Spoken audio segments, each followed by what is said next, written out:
Legal? Beleza? Tu é o Michael, então? Isso. Então, Michael, pode apresentar seu trabalho. O trabalho é NKE Arduino, um nanokernel educacional. Tá? Tem 15 minutos, pode começar. Bom dia, eu sou o Michael, apresentador desse trabalho do NKE Arduino, junto com meus colegas e o professor, que é o principal responsável pelo NKE. O NKE é um sistema operacional mínimo para fins educacionais, para que os alunos possam aprender e desenvolver os conhecimentos com clareza sobre as funções mais básicas de um sistema operacional. Vou entrar em detalhe mais adiante. Mas sobre o que é o nosso trabalho? Nosso trabalho é a portabilidade desse sistema NKE para o Arduino, que antigamente era usado da família ARM, mas hoje em dia está de difícil acesso, e o Arduino facilita, é fácil de adquirir, é barato e é mais acessível para os alunos. Então, com baixo custo, tem uma documentação ampla, aplicabilidade, e eu vou apresentar os desafios dessa portabilidade e os aspectos críticos. Aqui tem uma visão geral sobre as características do Arduino, as especificações técnicas. A gente combinou o hardware e software. A gente levou em consideração a combinação do hardware e do software para fazer essa transição, né?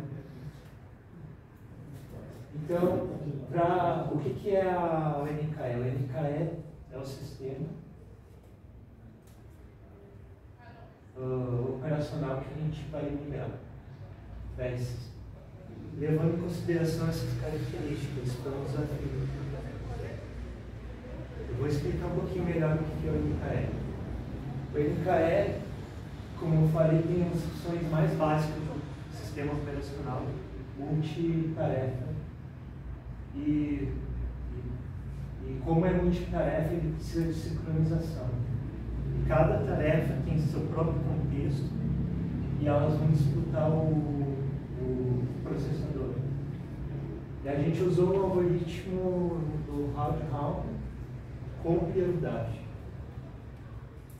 E no sistema operacional existe a divisão entre a aplicabilidade, a aplicação do usuário e o kernel.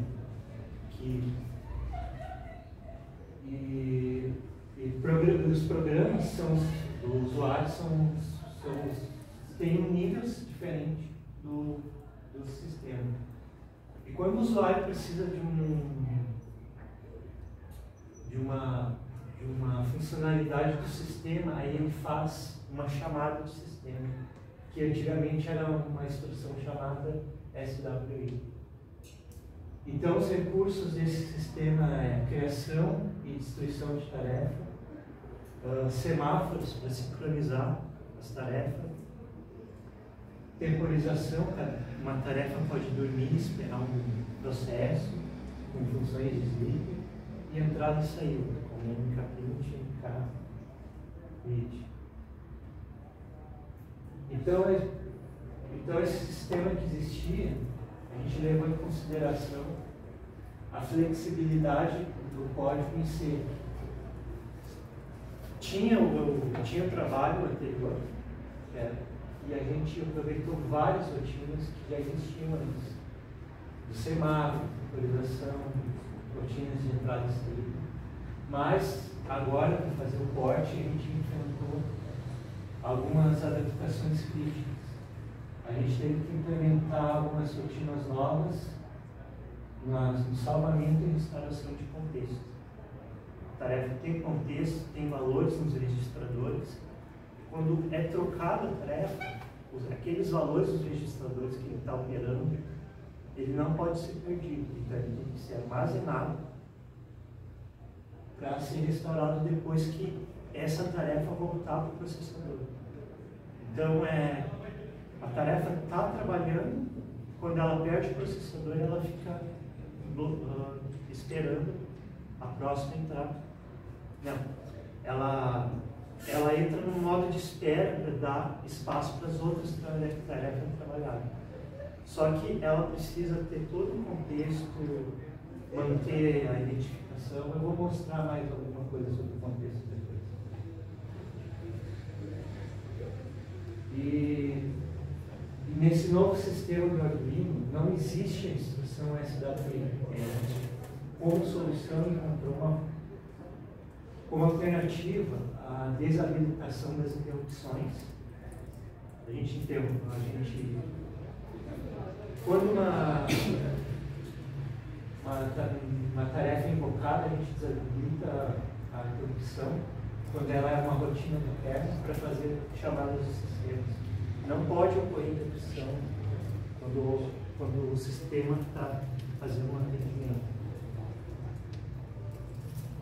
E o ambiente de desenvolvimento foi liderado pelo Arduino, que facilitou demais a escrita, a compilação, o upload do código, teste e depuração. E por isso, o serial print, que é feito no monitor, foi muito usado para a gente verificar se realmente o comportamento que a gente tinha anteriormente está sendo replicado nesse novo que a gente estava fazendo a aplicabilidade. E aos poucos a gente foi migrando o sistema que era para ser feito nas placas antigas para esse que é mais versátil, fácil e barato. E na implementação final, o sistema integrado foi feito com um disquete do Arduino. Combinou o kernel do NKS junto com a aplicação do usuário. E aqui está um esquema do sistema operacional do NKS do Arduino. Então tem a aplicação do usuário e o usuário tem a possibilidade de usar alguma chamada de sistema. Quando o usuário faz uma chamada de sistema, por exemplo, print,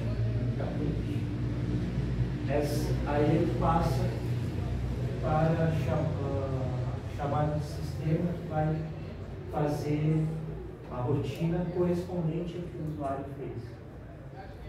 Aí entra no kernel, as rotinas do kernel, que é isolada da aplicação do usuário. Ela vai atender o usuário, mas os sistemas são separados. Aqui, as rotinas do kernel são aquelas que controlam o hardware, os timers e os seriais. Mas na aplicação o usuário não tem acesso direto, como teria se estivesse fazendo um programa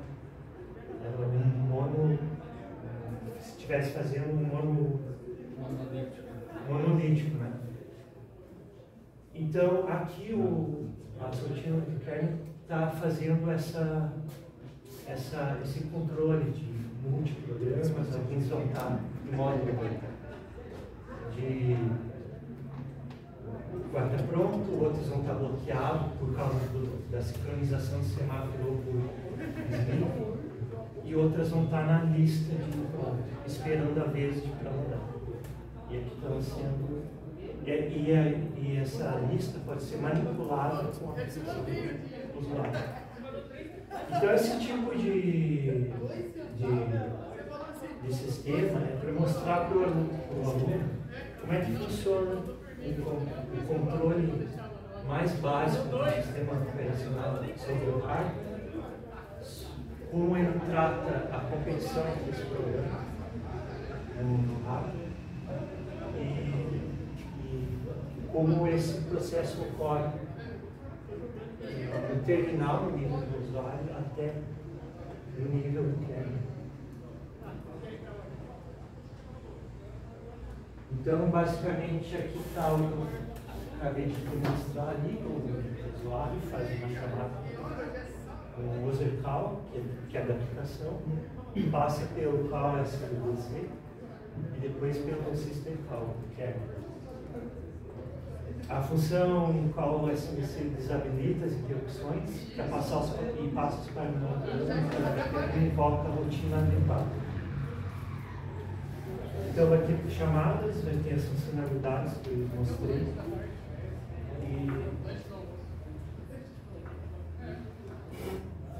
Então aqui tem o programa do usuário, que faz por. Aqui tem um exemplo, né? Aí faz uma chamada de sleep, faz o system call e faz o atendimento correspondente. Aqui é simplesmente uma parte do contexto, né? Cada tarefa é diferente, vai ter sua ID, sua prioridade, o estado, que são os parâmetros lá que são controlados pelo kernel. E também tem a questão da red list, né? Prioridade, que vai montar a fila das tarefas que estão prontas para ser rodadas ou as que estão bloqueadas. Uma coisa importante, cada tarefa, como eu falei, precisa ter sua própria trilha de registradores.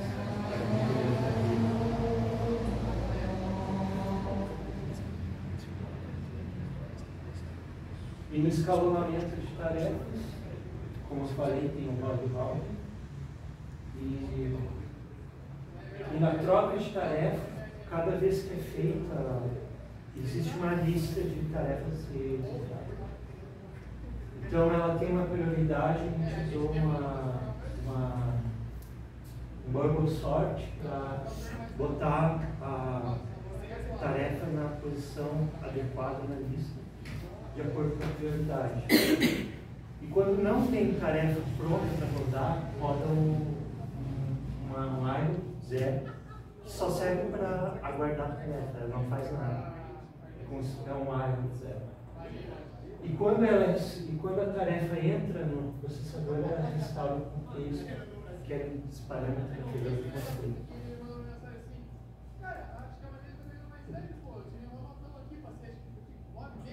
Aí tem os semáforos, que é para sincronização. A gente pode criar o semáforo, iniciar o bloqueio, terminar. E isso aí ajuda muito na sincronização para que não haja erro. Aqui tem as operações de entrada e saída, no caso do limite. É muito similar ao C. Ele faz scanf, ele faz print, serial print. Isso aqui é atendido pelo sistema operacional. Ao invés de fazer o serial print diretamente, o programa do usuário faz uma chamada de sistema que é chamada de print. Aqui tem uma função de exemplo de tempo, código. Os sleep são implementados como SW. Eles convertem o tempo solicitado em número de temporação do temporizador. A tarefa é chamada e bloqueada. Ela não fica mais pronta para entrar na red list, esperando. Aí quando ela é desbloqueada, aí ocorre uma nova ordenação nas tarefas pronta para entrar no processador. E aqui tem um exemplo de aplicação. Aqui foram criadas duas tarefas extremamente simples. Que cada laço de repetição ela vai lá e fica printando uma frase. Eu sou a task 1 e eu sou a task 2 rodando. E elas estão ali disputando o processador. E aqui é a aplicação do usuário, que criou cada uma das tarefas. Aí essas tarefas têm, como eu falei, seu próprio contexto, a própria ID. E aqui a gente cria essas tarefas. A gente inicia e quando a gente cria, a gente bloqueia as interrupções, que é feito com a tarefa com a time one. Então, quando uma tarefa está executando, ela vai ficar tentando. Eu sou a task 1 rodando. Aí quando o sistema operacional troca a tarefa que está, aí a outra vai ficar, eu sou a task 2 rodando. E esse sistema foi muito útil porque a gente conseguiu criar, a gente conseguiu usar as funcionalidades essenciais do programa anterior e a gente conseguiu manter o principal, porque a gente conseguiu aplicar ela nos sistemas operacionais, sistemas de tempo real e projetos de sistemas embarcados.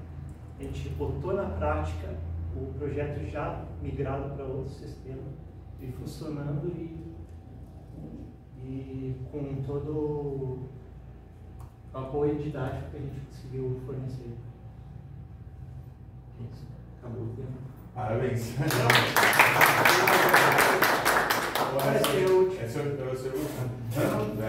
Tranquilo, só passou um pouquinho. Legal, tá? Parabéns pelo trabalho. Alguém tem alguma pergunta? Eu tenho, até. Pode botar, pode começar contigo. Tudo bem. Bom, parabéns aí pelo trabalho. Eu não tinha muito conhecimento não sobre a NKE, já tinha visto, acho, algumas vezes, mas só tinha ouvido falar. Então, deixa eu ver só se eu entendi bem. Ele acaba desabilitando a interrupção no Arduino por conta de não ter a SWI no Arduino em relação ao ARM. Essa seria a grande dificuldade na portabilidade? Qual seria tem alguma outra que foi maior que essa? A gente teve... Essa foi a maior, que a gente discutiu durante os 3 meses. A gente levou um tempo para começar e depois que a gente resolveu, achou um método de fazer, a gente criou essa estratégia, depois isso foi fácil de desenvolver. A gente também teve problema com o salvamento e restauração, que a gente precisou ir direto no assembly, fazer o salvamento com algumas linhas, com uma assembly inline. Mas a gente viu o que mais a gente teve de problema. A gente fez a adaptação com a Time One, que ela facilitou demais a questão da interrupção. Se fizesse tudo por assembly ia ficar complicado, os alunos não iam entender, e assim ficou com tanta facilidade. Mas usando o Time One ficou menos, a gente abstraiu e conseguiu utilizar os recursos já prontos. Só uma pergunta bem rápida. Vocês têm documentação sobre o NKE na web? Estudo? Tem. Tá certo, obrigado. Legal. Não, minha pergunta é mais sobre esse NKE, esse trabalho que está apresentando, beleza, é a adaptação do NKE para o Arduino. Isso. Mas esse NKE é um projeto de algum professor de vocês lá? Sim, projeto do professor Celso. Então ele... Porque... Faz muitos anos que ele está ensinando sistemas operacionais e algumas disciplinas similares com esse sistema. E tem dado certo por vários anos. Não, eu achei bem legal, assim, acho que para fins didáticos é muito massa. É engraçado porque no passado eu já trabalhei com produtos para celulares antigos da Vivo, CDMA, e eles não tinham sistema operacional. Eles só tinham firmware e tinham os watchdog rodando. Então, você volta no slide 1 ou 2, deixa eu ver. Isso aí travava ele. Isso aí, cara, porque quando ele não tem sistema operacional, se tu joga um while 1 ali, cara, acabou. Não retorna mais. E daí, pro celular da Vivo não estragar, o sistema tinha um watchdog que derrubava a aplicação depois de um tempo. Mas mesmo assim, quando tu ia lançar um produto para esses celulares, tu tinha que passar por um processo de teste, cara, a gente ia gastar $10 mil na época, para fazer o processo de teste, para poder validar, por causa pela falta do sistema operacional para fazer essa gestão, entendeu? Então, pô, achei muito legal o trabalho, parabéns. Obrigado.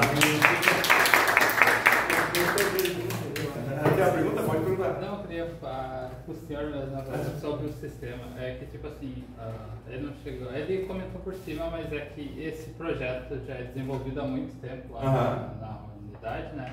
E antigamente ele rodava numa placa ARM, que era a placa que tinha acesso. Então teve um outro pessoal antes, né?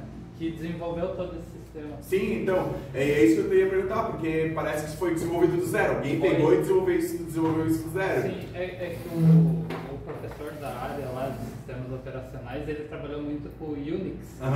E ele se baseou no Unix. Isso, eu ia até perguntar se ele usou alguma biblioteca de algum outro sistema operacional, mas então ele se baseou no Unix. Isso, ele pegou as ideias de como funciona o Unix e trouxe para uma versão acadêmica. Isso. Porque assim, quando eu trabalhei na faculdade, daí a gente tinha que fazer um driver para Linux, mas era demoníaco, porque Linux carrega 1 trilhão de coisas, entendeu? Então assim, são milhões de linhas. Isso, e daí, cara, Então é isso que eu ia falar. Só comentar. O código foi feito para ser simples, para mostrar, para o aluno conseguir varrer e entender o que está acontecendo. É isso aí. E, claro, ele não é eficiente, não tem muitos recursos, mas ele foi feito para ser didático. Eu acho que assim, quando a gente é aluno, quando está aprendendo, entender como as coisas funcionam e ter essa clareza, depois tu deixa as coisas mais complexas, mas ter essa clareza do básico eu acho extremamente importante. Parabéns, pessoal. Obrigado. Vamos para o próximo? Vamos lá. Essa que tu passamos mais que é bem legal. Ele falou que é um sketch só, né? O código inteiro. Mas é um sketch de 1.100 linhas, realmente muito pouco código. Sim, eu vi que é 1.100 linhas. Assim, pô, os caras conseguiram fazer tudo isso em 1.100 linhas. Pô, bem legal. Parabéns pra galera. Obrigado. Vamos lá.